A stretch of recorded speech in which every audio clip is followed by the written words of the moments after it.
¿Qué se hace con un corazón roto? Se llora. Esa frase tan simple y tan brutal, honestamente me cambió. Hoy hablaremos del duelo, no solo como una pérdida, sino como una herida que no se llena, que se transforma. Este episodio no es una lección, es una dedicatoria, una despedida y también una conversación de lo que ya no está, pero todavía duele. Bienvenidos a La Inmersión, un programa donde vamos a contar y analizar historias, casos y mitos, con el propósito de meternos en aguas profundas para cuestionar su origen y su propósito. Navegaremos mares utilizando el psicoanálisis como barco y como brújula. Sean bienvenidos a La Inmersión. Como cada martes, aquí estamos brindándole factos, cosas de estilo de vida, cosas de casualidades que según suceden y no sabemos ni qué onda con eso. Pues bueno, bienvenidos una vez más a La Inmersión. Y no me encuentro solo, como cada martes, me encuentro con mi amigo, con mi colega, Rodrigo. ¿Qué onda, Rodri? ¿Cómo estás? Bien, Jerry. Muy interesado en este capítulo porque a veces hay que rendir cuentas.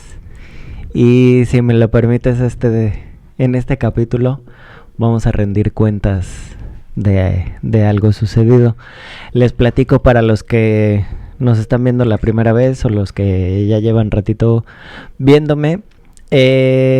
Algo que tenemos pactado es que el escrito que hacemos no lo conocemos hasta el momento en el que empezamos a grabar, haciendo alusión un poquito a la asociación libre, ¿no? Porque muchas veces puede ser como preparado o no. Escribimos lo que nos platican, lo que nos dicen, lo que a nosotros nos interesa exponer, cositas por el estilo. Y en este caso Jerry no sabe de lo que les voy a hablar, precisamente haciendo como alusión a la asociación libre, ¿va? Entonces, para que tomen en cuenta ese tema. Y hoy vamos a hablar un poquito del duelo, Jerry. Excelente. Ahora sí que me agarraste de sorpresa. Está bueno ese tema. Y sí, la verdad es que yo no sabía ni de qué venía a hablar Rodrigo. Y hacemos como que uno y uno. Rodrigo presenta un tema del cual yo desconozco. Y en el próximo capítulo yo presento un tema del cual Rodrigo desconoce. Pero eso queda muy bien con ese factor sorpresa del cual también ustedes pues lo van a tener. Pues venga, Rodrigo. Y también con todo tu permiso, Jerry, dale. Capítulo va a tener una dedicatoria muy, muy especial, ¿va? Va que va. Y voy a empezar.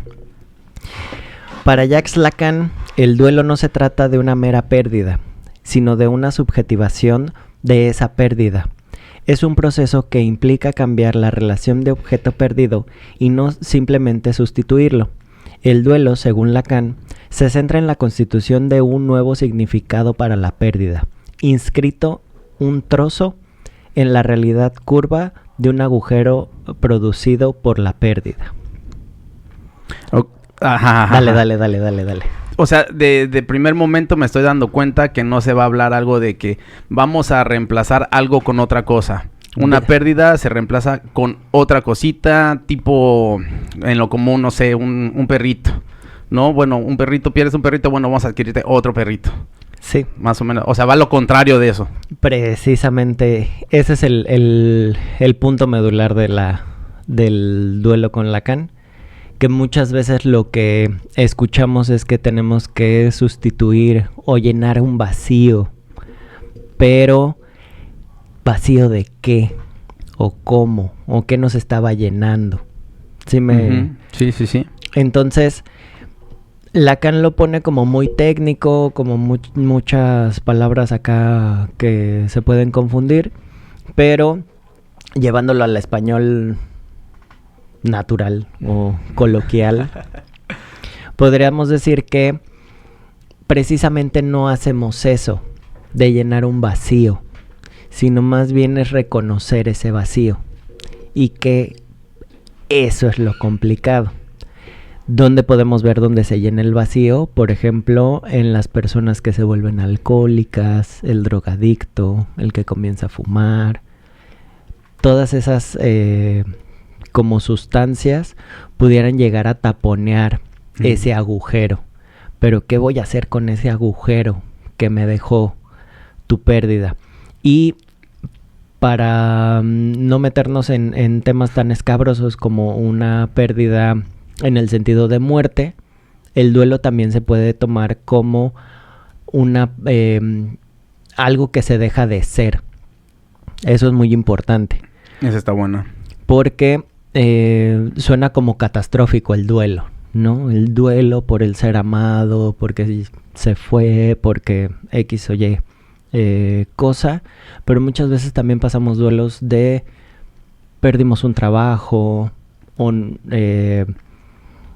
una pareja, una mascota, te mudaste de ciudad. En esas situaciones también tenemos que pasar por un duelo. Y muchas veces no lo vemos. Y empezamos a hacer situaciones que tampoco conocemos. Por esos huecos que nos quedan de las cosas que estamos dejando de hacer. Sí, porque termina siendo algo de que no sabes ni qué puedes hacer o qué tienes que hacer con esa pérdida, o sea, con ese espacio ahí, que me está sonando también como cuando vas a una sesión de análisis y estás hablando y te puntúan así en ciertos momentos donde duele, donde luego hasta te mareas o tienes esos efectos así fuertes en una sesión de análisis y que sales quebrado, o sea, sales llorando y no puedes detenerte, ¿no? Que es también como que un duelo con uno mismo, también de lo que está dejando oír, de cierta forma, de lo que hablaste en la sesión, o sea, de que te diste cuenta de algo que es así de, bueno, ya hasta ahí, ¿no? Sí, o sea, vamos a ponerlo en palabras o en contexto. La pérdida podría ser algo que dejamos de ser y que no nos damos cuenta hasta que eso ya no está. O sea, si pasa todo, no sé, tenemos una relación, todo bonito, todo coqueto, pero un día ya no estás. Esa ausencia es la que se empieza a sentir. Y es donde empezamos a caer en cuenta de qué era yo para esa persona. No me duele que te vayas. Me duele lo que dejo de ser para ti. Y eso está muy, muy cañón. Que muchas veces o en la psicología pop no se ve tan así. Si no te dicen, supéralo, amiga, vete con las amigas de fiesta y hay que llenar tus vacíos porque no puedes, es un absurdo. ¿Por qué? Porque nada va a llenar eso, porque eso era lo que tú eras para esa persona, eso es lo que se pierde. Entonces quedas agujerado, o sea, está feo. Y precisamente de esta relación entre la pérdida y lo que dejamos de ser, con un amigo, yo le digo que es gastronauta, estudió gastronomía, ¿no? Mi amigo se llama Rubén, al que le mando un fuerte saludo, porque esta filosofía me voló la cabeza. Un día tomando unas cervezas como un fin de semana cualquiera, estamos platicando todo, y a él le gustan mucho estos temas, ¿no? Y me pregunta, y oye, entonces, y y por una razón llegamos a este tema. Y yo le decía, oye, ¿cómo sería una comida, o cómo podríamos ver una comida hecha con amor? O cómo se podría ver el amor en la cocina, ¿no? Y él me decía, es que cuando tú preparas algo con amor se nota. O sea, tiene tu dedicación, tiene tus horas, tiene tu esfuerzo, tiene tu todo. Esa comida se nota, se percibe. Y una comida que es, chingues madre, ¿no? O sea, tan, no sabe igual. Y yo, o sea, sí entiendo eso, pero ¿qué sería? O sea, ¿qué sería el amor en la cocina? Y él me contestó, el amor es como la sal. Y yo, chinga. Le dije, ¿por qué? Me dice, porque no notas su presencia, pero notas su ausencia. Ándale. No, hombre, me voló la cabeza ese día y dije, no es cierto.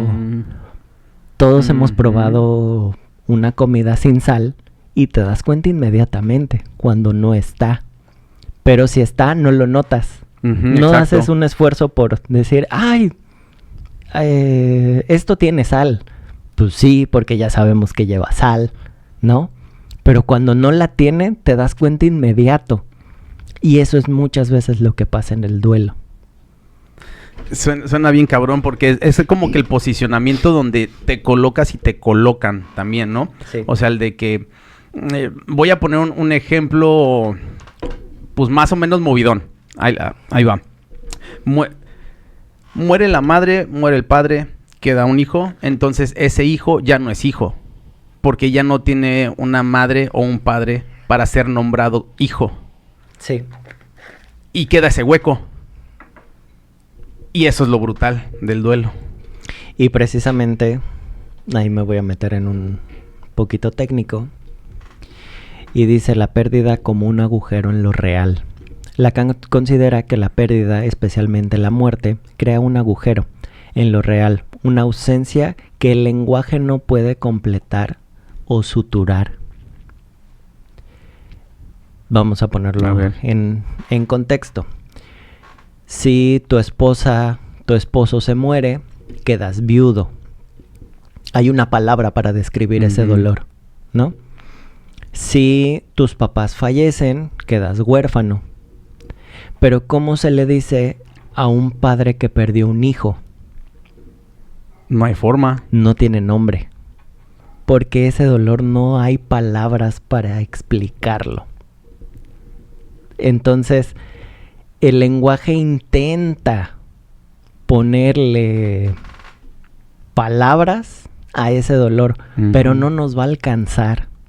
O sea, desafortunadamente tenemos la desgracia de hablar y que esas palabras no nos sirven. En pocas palabras. Sí. Este apartado es como técnico para los que están estudiando, para los que más o menos conocen esos términos, pero para la gran mayoría de la gente que no conocemos ciertas cosas, el lenguaje nos limita. Y entonces, ¿qué es lo que pasa? Empezamos a actuar. Si mi dolor ya no tiene palabras, lo empiezo a hacer. Y aún así al hacer, no me va a dar abasto para poder expresar ese dolor. Lo vemos en pinturas, lo vemos en canciones.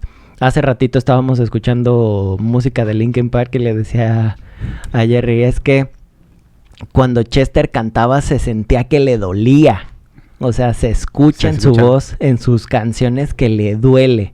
Y ahorita el grupo suena chingón, suena poca madre, qué chingón, todo. Pero no está ese dolor que se puede ver en el arte, que en este caso la música. Y te decía que va a ser como rendir cuentas. Y precisamente escribiendo, me doy cuenta de que no dan las palabras para explicar el dolor que se siente en una pérdida. Por más que uno pueda estar preparado, analizado, estudiado, o haya ayudado a caminar en los senderos del duelo a más gente, el duelo propio sigue siendo una ausencia que el lenguaje no puede completar, suturar. En pocas palabras, no hay palabras. Muchas veces nos dicen, oye, ¿y cómo le hago, no? O sea, ¿tú qué sabes de esas cosas? ¿Cómo puedo superar a mi ex? ¿Cómo puedo superar a X persona que falleció? Tienes tú que hablarlo. Ni siquiera una persona analizada, practicante, estudiada, lo que quieras, yo creo que no va a estar preparada para pasar un duelo como tal. Puede intentarlo, sí. Puede ser más sencillo, quizás, pero de que va a doler, va a doler. Sí, no hay forma de que de inmediato puedas quitarte ese dolor o ese sentimiento de vacío. Está muy complicado porque no hay fórmula, y ni porque vayas a una sesión de tanatología o análisis o a lo que sea, encuentras alivio. Sin embargo, sí se puede llegar a desgastar un poquito ese dolor, ese, no sé si decirlo trauma, pero ese golpe tan fuerte se puede reducir y poder ver la situación y recordar a las personas que perdiste, pues de otra forma, ¿no? Ya sin tanto dolor, porque porque van a seguir ahí. Hablando de ese tipo de duelo, ¿no? Duele distinto, pero no deja de doler. Uh-huh. Eso es importante. Y que pareciera o nos pintan que esas personas que a veces nos ayudan a tratar ese tipo de cuestiones, o también me he encontrado con personas que se pintan así, que son inmunes a ese tipo de situaciones. No hay manera. O sea, una pérdida, pasar por un duelo, no hay manera de que seas inmune a esas cosas, a menos de que seas una máquina o no sé, sí, no. O estés muy tronado de la cabeza. Yo creo que sí podrías, pero una persona en función lo veo muy complicado. Uh-huh. Y no sé si tenga que ver como el tema cinematográfico, que nos lo pintan a las personas así. O sea, uno que recibe a pacientes que no le pasan esas cosas. Y también puede ser un poco la crítica hacia los psicólogos, que también ellos se pueden pintar como eso, que también es peligroso. O sea, no sé si ahí entra el sujeto supuesto saber. Eso ya es como más de otra teoría, que seguramente vamos a platicar. Pero sí creo que es peligroso que te muestres como un sabelotodo inmune a esas balas. Entonces, no creo que la práctica sea tan fenomenal. Sí, no, si algún profesional te garantiza algún tipo de alivio en cierto número de sesiones, o que te dé algo así como cuantitativo, sí es como que de dudar, porque no hay forma para eso. Y eso porque un duelo puede pasar pues años hasta que te percatas de que pues bueno, ya puedes ver las cosas de otra forma, ¿no? De un lugar muy diferente, pero o sea, toma tiempo, sí, muchísimo tiempo. Y una de las historias que a mí más me han gustado es, no recuerdo el nombre del paciente, pero la historia es que Lacan empieza a recibir a una persona y el día de su sesión están enterrando a su analista antiguo, al analista anterior. Y veamos a Lacan como una persona acá toda recta, toda serio, así, imponente en sus seminarios, no sé qué, no sé qué, ¿no?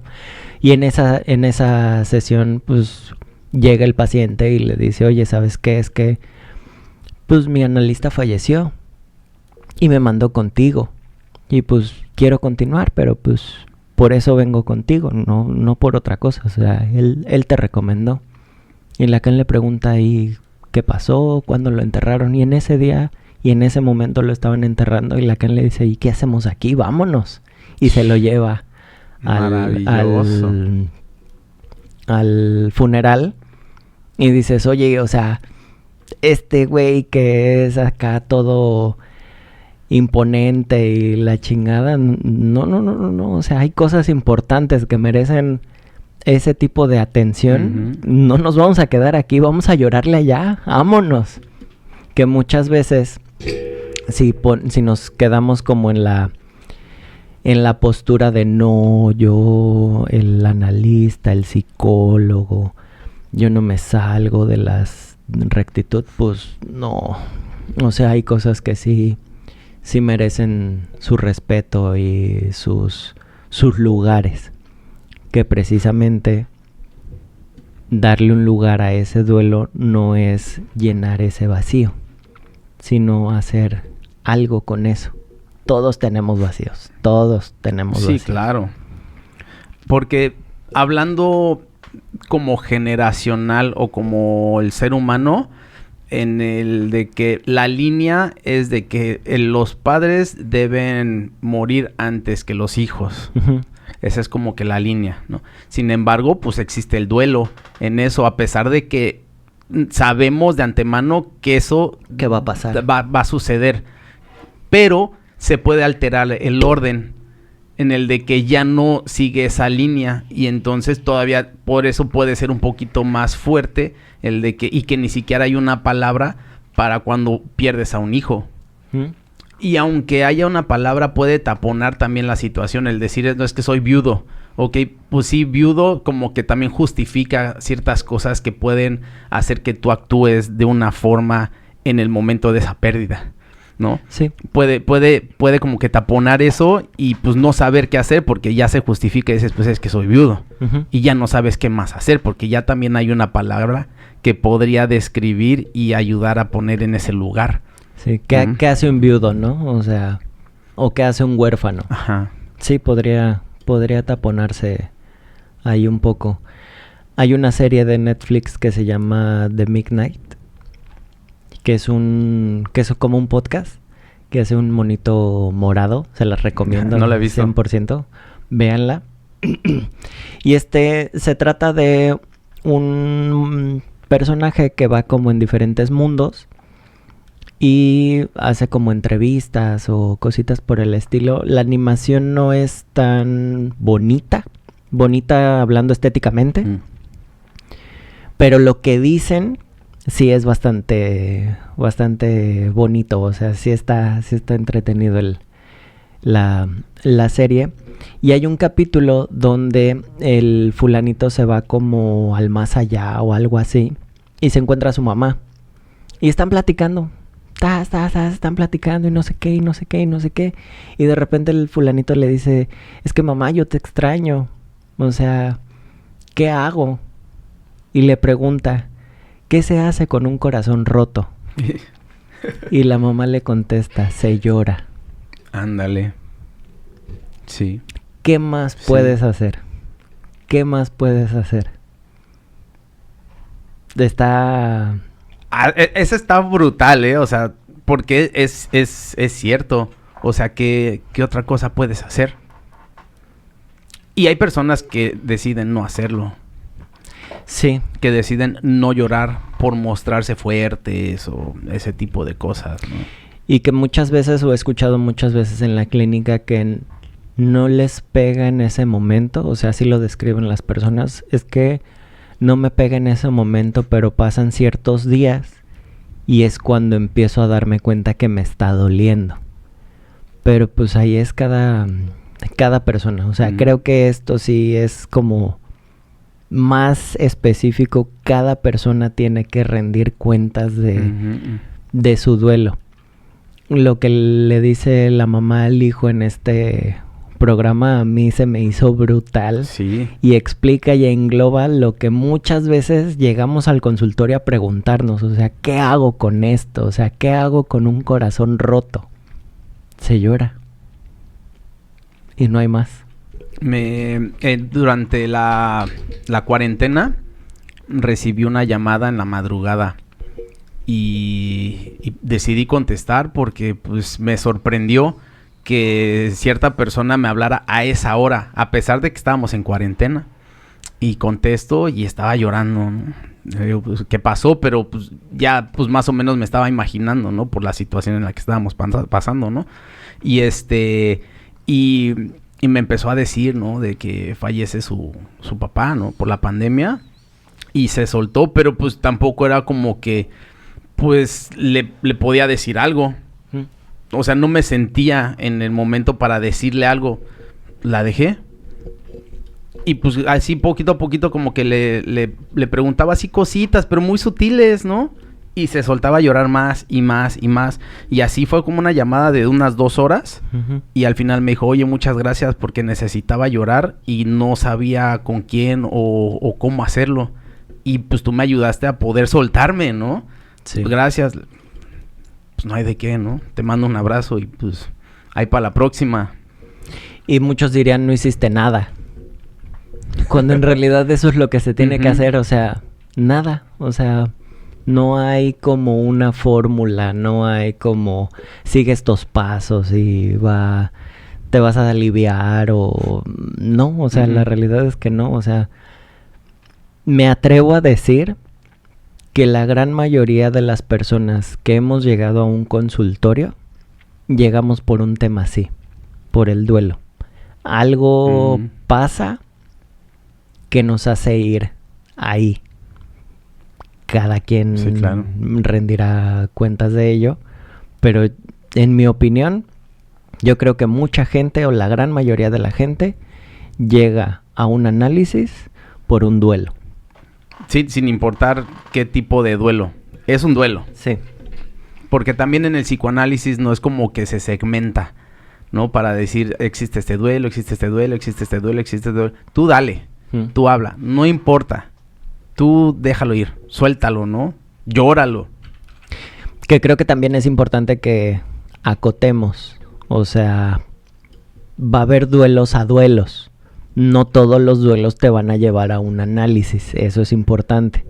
Porque muchas veces puede ser, no sé, ¿sabes qué? Renuncié a mi trabajo y estoy de lo más feliz. Tengo que ir a análisis porque no. O sea, ese tipo de duelos no. Igual y sí. Habría que ver el caso, ¿no? Pero en mi opinión personal, yo creo que la gran mayoría de la gente llega o llegamos a un análisis por un tema del duelo. Y lo que yo me he encontrado es que somos como la última cadena, como el último eslabón de la cadena. Porque antes de llegar a un análisis en forma, te leyeron las cartas, fuiste a las constelaciones, fuiste con la amiga que lee el tarot, te leyeron los caracoles, el café, viste al coach de vida, Fuiste al psiquiatra. o sea, chorrocientas mil cosas. Y hasta que llegan a un análisis y los mismos pacientes dicen, es que nunca me habían preguntado eso. O sea, siempre llegaba y me decían, tienes que hacer esto, tienes que hacer aquello, pero ¿por qué? O sea, yo solo quiero llorar, ¿no? Y pues llora, o sea, pues si eso es lo que quieres hacer, pues llora. Sí. O sea, ¿cuál es el bendito problema? Yo creo, no sé tú, que somos el último eslabón de una cadena de terapéuticas, por así llamarlas. Sí, yo creo que sí sucede eso. Y no nada más por algún tipo de duelo, ¿no? Sino para cualquier situación que uno diga, bueno, igual y voy a terapia o busco con quién ir. Somos los últimos con los que alguien recurre a, ¿no? Y que también un análisis, no, igual y ni siquiera te percatas de qué has hecho con tu duelo, a pesar de que haya pasado tanto tiempo, aunque también uno se dedique a practicar el psicoanálisis y a atender pacientes.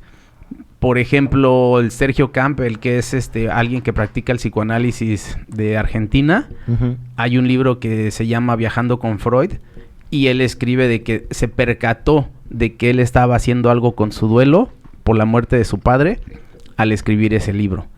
Pero también es de años de análisis de él y de él atender también.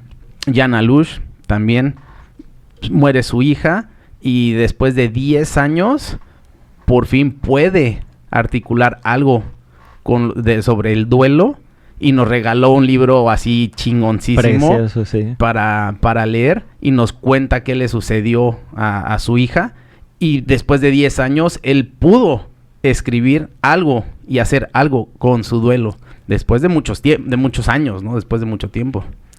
Sí, y precisamente hablando de hacer algo, Y como te dije al principio, este capítulo iba con dedicatoria. Les voy a leer algo que se llama Mi querida Eva. Hola muerte, nos volvemos a encontrar. Esta vez te llamé yo. Te vi entrar por la puerta. Y sabes, lo único por lo que te llamé es porque no había otra salida. Porque este ser no merece sufrir por ningún motivo. Un ser con el corazón tan puro no debe padecer ninguna desgracia. Pero no contaba con algo tan importante, que no solo vienes por ella, sino también vienes por una parte de mí. Mi querida Eva, lamento mucho tenernos que despedir, pero no es un adiós, sino un hasta luego y nos vemos a la vuelta. Aunque no hablemos el mismo idioma, créeme que te entiendo. En este plano ya no estás, pero en el corazón te llevo. Y se me hace una falta de respeto que no me manches la ropa cada vez que llego. Eso que causaba enojo, hoy se convierte en un anhelo.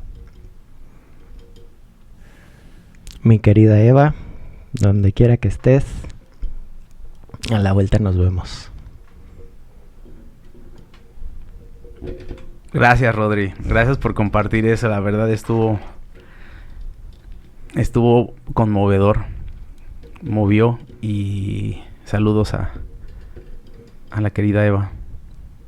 Saludísimos. Nos vemos el siguiente martes y platíquenos